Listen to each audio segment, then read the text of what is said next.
Nathalie Nadeau-Albertini. Quelles sont les grandes idées que vous allez développer aujourd'hui au cours de votre intervention? Alors, mon intervention porte sur l'obésité de l'information. Donc, l'obésité de l'information, comment, pourquoi, quelles conséquences? Donc, l'obésité de l'information, c'est ce flot continu d'informations que l'on doit gérer au quotidien via nos smartphones. Donc, symboliquement, ça nous demande d'être présent à plusieurs endroits en même temps. Donc, ça nous demande d'être multitâche, d'être d'autant plus multitâche que, si vous voulez, il faut que l'on adapte ce que l'on dit en fonction du réseau sur lequel on le dit. Donc ça demande de gérer une expérience fragmentée, une temporalité fragmentée. Oui, puis on est un peu dans un cercle fermé aussi en même temps. On est dans un cercle fermé, également. Ça fait partie, alors ça c'est autre chose. Je pense qu'on l'abordera plutôt dans les questions. La question, si vous voulez, que j'ai prévu aussi d'aborder, c'est pourquoi, en fait, cette obésité de l'information.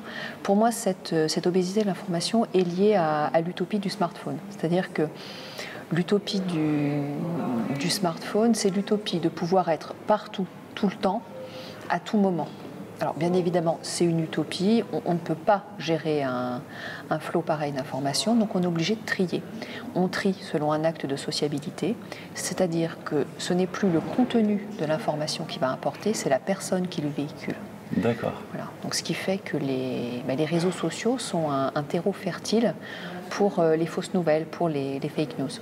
D'accord, donc ça veut dire que si c'est un ami proche qui va véhiculer une information, je vais être plus attentif qu'un ami éloigné. Voilà, soit un ami proche, soit quand on est dans si vous voulez, les communautés virtuelles, comme toutes les communautés, mais ça va être un peu long, sont régies par un ensemble de normes et de valeurs qui sont dominantes, et les membres vont être classés selon leur proximité par rapport à ces normes et à ces valeurs.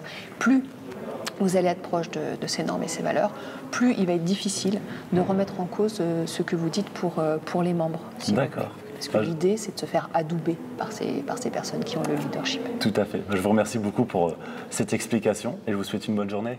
Merci à vous.